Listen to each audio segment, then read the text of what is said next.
Yes, and it's a very important part of the business. It's actually such a critical component of specifically bulk minerals. If the logistics are done incorrectly, and I know, when we're looking for people to do logistics, it's very hard. There's like 2 or 3 names that comes up normally.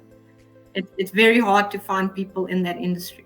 Hello, dosto. So, welcome to our new podcast episode. And this time we have Vannessa Clark Mozart from South Africa, Johannesburg. So, basically, she is from the background of mining and geology. Like for last 12 years, she is part of economic geology team, and she is expert from that field itself. And she is working as a principal consultant for one of the firm called Practara. And basically this consultant group works in the field of geology and mining and she has also been experienced in different kind of mineral processing also. So we will discuss this much further, and we will start with the basic thing. Ma'am, what is this economic geologist, like what they do? So basically what an economic geologist do is you have a look at geological ore bodies, and even before it's classified as an ore body. So when it's a mineral occurrence. And then we start assessing this ore body to see whether it could be economically feasible. It's very exciting because, you start looking at something that has not been defined at all, and you start building it up into a project, which eventually becomes a mine. Almost 1 out of 1,000 targets becomes an operation. So it's quite a business getting it from a target position and then moving it through what we call the value chain, and actually getting it into an operating mine. And sometimes it takes years. It could take 8 to 10 years to take something from a target level up to where it could potentially be economically mined. And, we've got so many deposits that just circulate in industry until they eventually in a market position where they can actually be mined feasibly.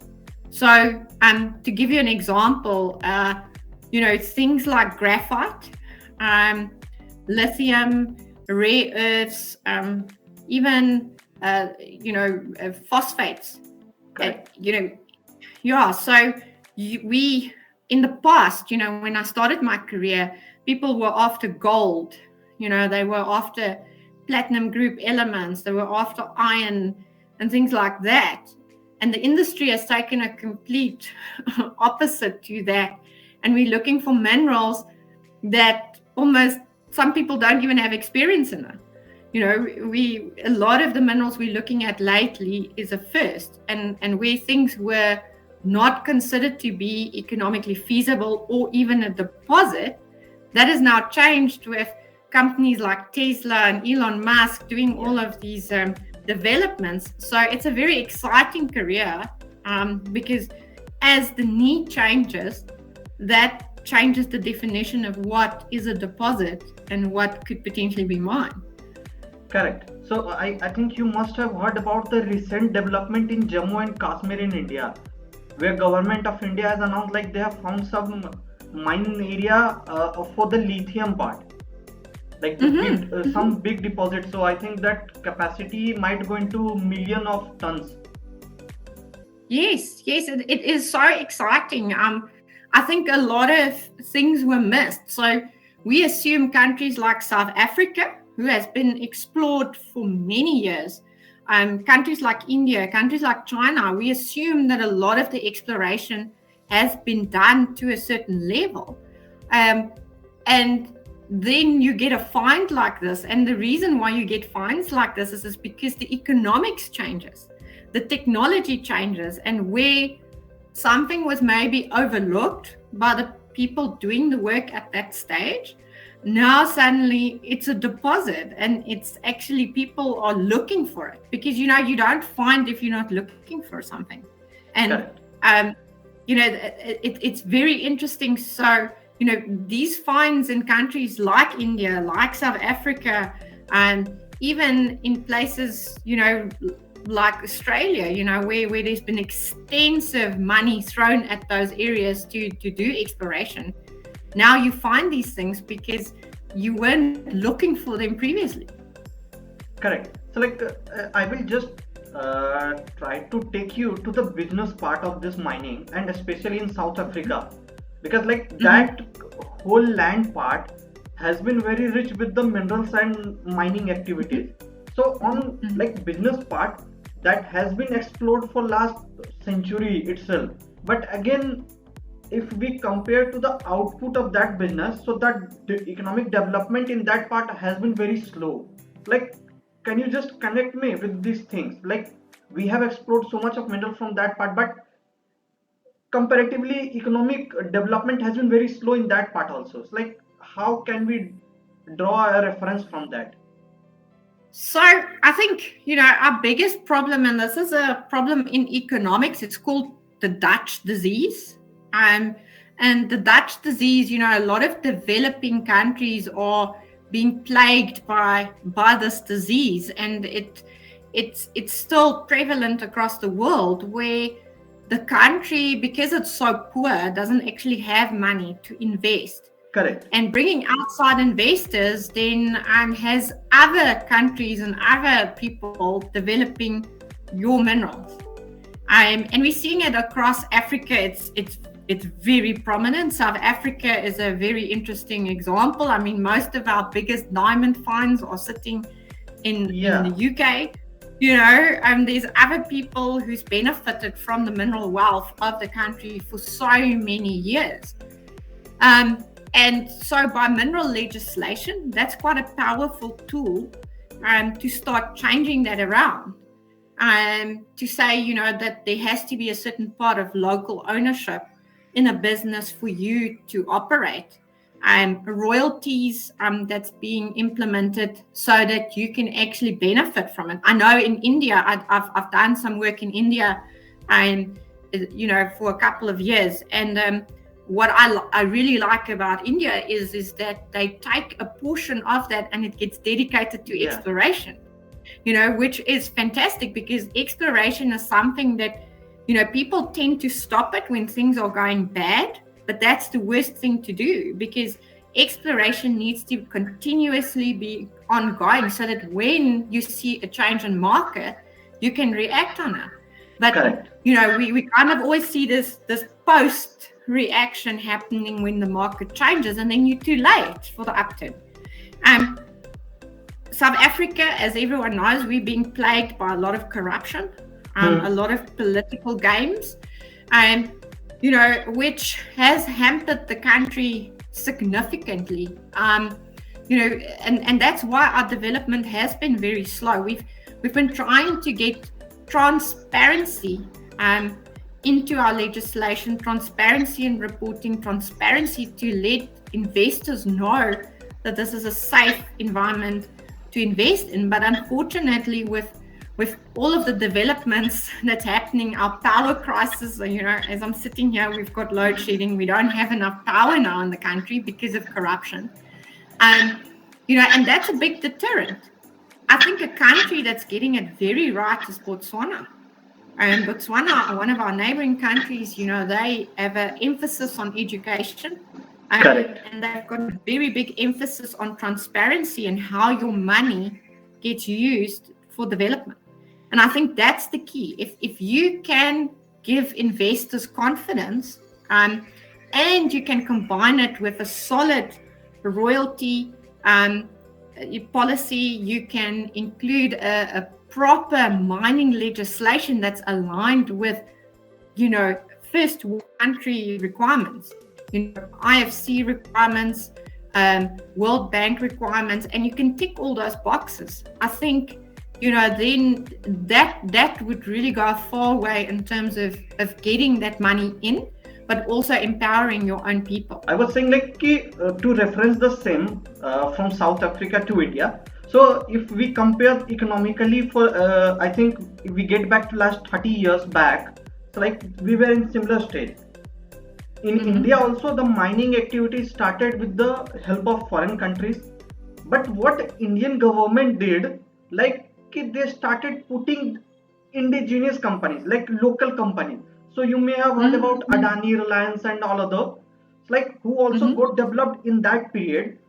And in current situation, what we are doing is that we are putting our companies itself into this activity. So the business that is coming out from that is a huge, and most of the part is consumed in India itself, which is helping much better economic condition than compared to South Africa. Second thing is that in India, like our focus towards education, whether it was British made or British structured, later on we modified it to ourselves also, but our focus was always there, like on education. Whatever money we generate, huge part goes into education also. This has led to reduce the corruption that has impacted South Africa much in that part. Yes. Look, I can tell you we've got a massive challenge when it comes to education. Correct. We just don't have enough schools. Our schools are overpopulated. You will see that these days when a baby gets born in South Africa, the parents already register the child for school in 5 years' time in order to make sure that that child has got a space in the education system. So we certainly don't have enough schools, and the whole education system is not functioning, I would say, with maybe the cream of the crop teachers. A lot of teachers that gets brought into the system, has very low levels of training. We're not producing enough teachers. We're not producing enough lecturers, and it's a twofold thing, because there's just this massive shortage. We've got too many children to teach, and the money is a big problem, because if you want to give good education, you need to be able to pay good salaries, and unfortunately our teachers are some of the most underpaid people in the industry. So we're sitting with a very, very big issue in the country. Also in terms of our universities, our universities are too full. You're sitting with some of the universities. So geology, when I started doing geology, it's a very practical subject. So you need a lot of tools. You need microscopes, you need compasses, you need tools to do your work, and you need to be able to go and practically practice it. But how do you do it? If you've got 400 children or 100 children or young people in a first year class for geology, how do you go out to the field and control that amount of people? So the classes, there's just not adequate facilities to really give the kids really quality training in these subjects. And we're finding that when we get kids from university now these days, because there's not a lot of bursary programs available anymore. When I was lucky, I had a bursary from Anglo American, and I got the best of everything, when I started, and it was such an amazing foundation for me in my career to be able to work, even though I started working right out of my senior year in school, where the mine gave you opportunity and they gave you training firsthand. So, when you graduated, you were a fully fledged professional. You had the foundation was set. Now the children are not getting bursaries, and the universities are ill-equipped to train them. So you sit and you get this young person and you physically invest 4 to 5 years of your time with a person that basically has got a master's or a PhD degree, but they know nothing. They know nothing. And so it's a massive, massive challenge that we are facing at the moment. And, and that's why I say kudos to India for the education levels, because that is key for creating really good quality professionals in industry. Definitely. Like I will just try to focus on two things. Like Mm-hmm. as you also know, because in India population is very big, and to cater this Mm-hmm. population you have to be with very big resources. And Mm-hmm. if you ask me, the two major reasons that has boosted our education on primary level was internet and the smartphone. Because in currently Mm-hmm. in India, internet is very cheap, very cheap. I think we are in top three countries in Yes. the world itself. And then Yes. revolution in the smartphone industry, because lot of indigenous companies have started doing the same. Many bigger Mm-hmm. companies from world have started investing. So like these two things have affected much in a multiple ways to improve our education. So like I will Mm-hmm. I just want to try to know like what is there in South Africa in these two factors. One is internet and then smartphone. So, look, I think we certainly have a big boost, and especially COVID. I think COVID brought along, all these internet schools. Yes. Suddenly, there was a lot of things that was available. Um, some of the challenges that we do have, as you know, the power infrastructure in South Africa is failing. Yes.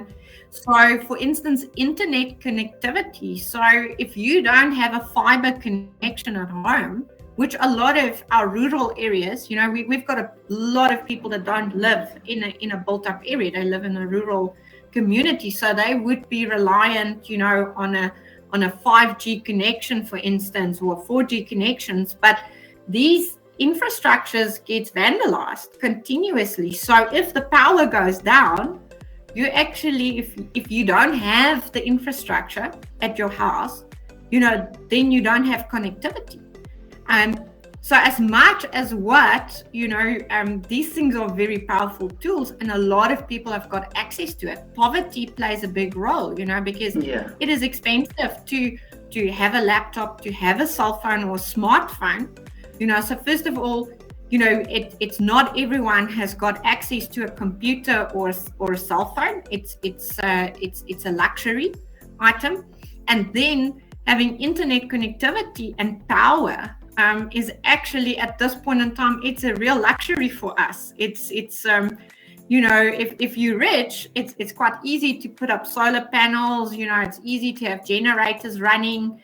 But if you earning something that's just enough so that you can feed your family, then feeding your family and keeping them alive is the first priority. And so that's a massive challenge. We've been working with a lot of church groups, and a lot of people in the communities, who's opening education centers, where they then make computer facilities available. But you'll see the moment that there's an uproar in a community, then they go and vandalize the churches, or things get stolen. So we've got a big challenge in terms of, poverty lines, causing people to also then go to the extremes where they go to try and prove a point. They will go and vandalize schools, they will go and vandalize churches, and the basic infrastructure that's needed to get the children up and running. We also saw over COVID period that a lot of parents are not home, because they're working. Yes. It's maybe grandparents that's looking after the kids, or these kids are staying home alone. There's no one to guide them through the material, and they are struggling. So we had a lot of kids, that required personal interaction after COVID. There was kids that had to be kept back for 2-3 years now because of that gap, because the parents couldn't assist because they themselves don't have an education. Yeah. So it's, these all these challenges, and it's difficult challenges because we're 60 million people in the country now. I know against India it doesn't seem a lot, but it's for us, to get the population, all at the same level into a middle class where they Correct. can afford these things is a massive challenge. In India, if you see the economic hierarchy in between the population, Mm-hmm. so major part of that population is in the middle class. Like There are very few in the top, and some part is in the lower, but we have a huge part that in the middle, and that also in Middle the class. upper middle part and the lower middle part. So like Mm. this has also because ki mentality of the population in our country has been ki first you have to get a food, you have to be ready with Yes, whatever you yes. can do to get a food, then for the house and then for the education. So these three Mm. primary elements has been with us from long time, even though we were very poor, I think 40 years back. Like that has Yes, also yes. strengthened us in terms of these Mm. basic needs. Yeah, yeah. Look, for us, the discrepancy remains absolutely massive between absolute lower class and low levels of income to no level of income versus middle class. The gap is incredibly large, and I think that will remain. It's a focus of many industries, and of many people in the country. But you know, having so few people in middle and upper class, having to provide enough, tax income for the country to supply the masses becomes, it's this really big issue. And then we do get funding to address these things, but a lot of those funds get stolen. It gets, filtered through the system, and you never see those funds again. So it's not a question that we haven't received, a lot of assistance from outside, but it's the funds are not being applied to what it is intended to be applied for as well. So we're sitting with this vicious cycle, and how you actually break that cycle, it's, I've got no idea how do we get to that point where we can break that cycle, so that, because education is absolutely the key in bringing the lower class up into middle class and empowering them. But it remains a critical hurdle for South Africa, and we don't seem to be breaking out of this. It's been years of this going on. Correct. So like on the basic reference or as an observer, so like if I compare the situation of South Africa, then we have one of the state in India called Jharkhand. That state has a similar parameters to match with. For example, South Africa is rich with minerals, but they have not been able to convert that mineral into the economic development. And third is the corruption. So if I say these similar parameters that we have in Jharkhand, the education has been issue with this state, corruption is the bigger issue, and we are seeing the similar effect that there is in the South Africa. Like those minerals are not getting converted into economic development. So Yes.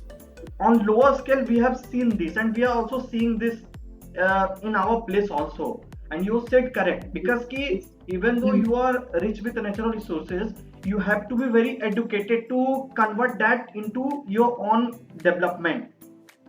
Yes, exactly. I think, for us, this is the main issue that we are sitting with, is that we have to try and keep the minerals inside of the country. We have to try and develop it, and we have to create jobs. Correct. So I think, so specifically, the women in mining feature that you saw was all about mechanization and technology in industry. Correct. And we often sit with the conundrum that if we mechanize, we reduce the amount of work that we are creating, and we also then require a skill level that requires us to bring people in from outside. So it's not generating the effect necessarily that you would want. So, I'm in two minds. Coming from Africa, I'm always, as much as what I love the technology portion, I'm always like stuck with this conundrum, like if we mechanize too much or we use too much technology, how do I create work for the people in the area? Because our main driver is we want to give people work. We want to get them a income, because that income, then affects up to 100 households. One income, per household will affect up to 100 people. Yeah, And definitely. so you want to get the money in there so that you can create this income generating area that's economically thriving. But mechanization, so you sometimes get these criteria from the companies and the clients you're working with, and we want it mechanized, we want the best technology, and you sit because you also have a social obligation Correct. that you have to try and create income, you have to train, and then that adds, obviously training adds a lot of cost to an operation. So it's easy to say it's a mining company's prerogative, they need to train, but that then adds quite a significant cost to your bottom line. So as much as what people think mining is always lucrative, in a lot of cases to start up a mine, and under certain conditions, you have to maintain a certain level of robustness so that you can navigate the market. Yeah. And, so if you make too many promises, because we're finding a lot of companies come in and then they make all these promises in their social and labor planning, and then when the market is struggling, they cannot fulfill those requirements. And as opposed to then really just trimming down the costs, that company sometimes goes into business rescue, or worse, the mine closes down because now it's completely ruined the operation because it just didn't have enough fat, to actually weather the storm. So it is a continuous struggle for us to navigate all of these requirements, and to try and create an economically sustainable environment in a lot of our major mining centers. Correct. So we have discussed a lot of things in last 30 minutes. So at the end, there is just one question. As I was going through your profile and research, so you have been part of a lot of mining exploration, mining activities, but there is a negative part of that also, because it affects our natural resources. So is there any way we can where we can bring a balance between these mining activities, this exploration, and also the nature's preservation? Look, I believe, I'm someone who I'm a big nature lover. When I started out my career, I really wanted to, actually be more in environmental sciences. And it was actually so funny at the time. One of the senior managers at the operations that I was at said to me, I'll rather sweep floors than be in environmental management, because he knew in the mining industry it's something like almost a last forgotten subject, because revenue has always been a big driver. But I think my vision and our company's vision is someone needs to do stuff differently, and someone needs to fight for environment in developing mines. And how better to do it to be in the upfront thinking portion, in terms of how you actually approach mining. And I think a big exciting role of technology and thinking out of the box and looking at ways to do things better, comes with that responsibility of developing mines. Looking at how can I impact this mining operation to do things better, to do things more environmentally sustainable. And it's always been quite a conundrum, in the sense that I always laugh when you look at Greenpeace and people like that. They drive there in their cars, and then they go and fight for everything, but they got the fuel from nature, and your car was produced out of everything that was mined. So so I think we play a role is we really look at carbon footprint. We look at the environmental sustainability aspects, in terms of how can you be using solar as opposed to using electricity off the grid, or is there other means to do that? We look at the rehabilitation profiles. And we've been involved in very exciting projects where we're actually working in nature conservancy areas. Um, and we've gone all out. There has been provision made, for things to be turned into a museum after the mining, and to collect and preserve fossils, to backfill, to do. There's amazing things out there. Doing chloroform mapping, so that you restore the vegetation to the similar state or better when you are done. And these things can be done when you're involved in the planning phase. So and I think environmental legislation, I think there's a big role in how we look at what we are doing. We're doing a lot of life cycle assessments, where in the past, you would just come up with a solution to keep everyone happy.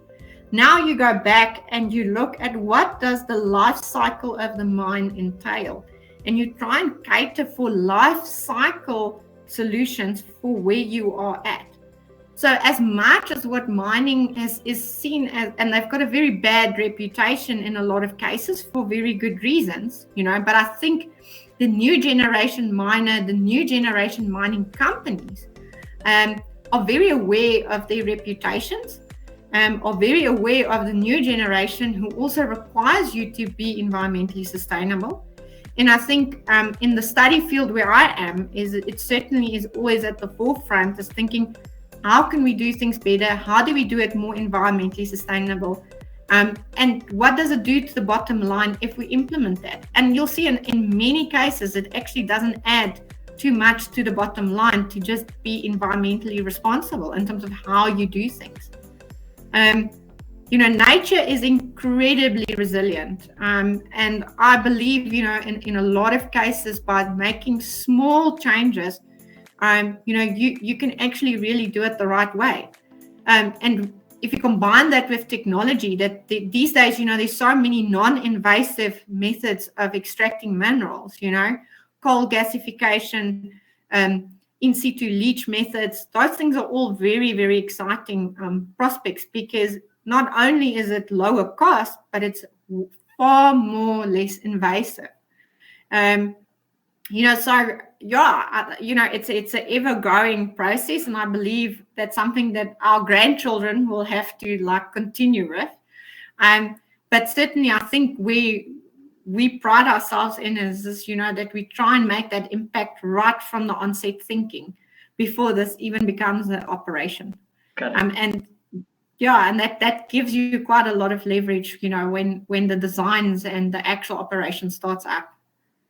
Definitely, because if we want to protect our nature also, then our objectives should be clear, like what we want to achieve from the exploration and everything, and then only we can decide. And I think what the exploration sets the scene, hey, in terms of how you're going to be doing things.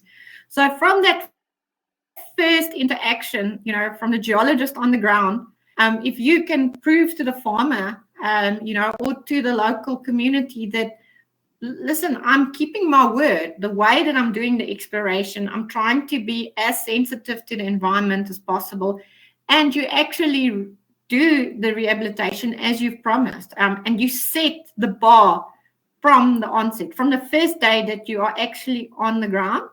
That builds that trust relationship with your community, and it also builds the trust relationship in terms of the environmental impact that you're going to be having.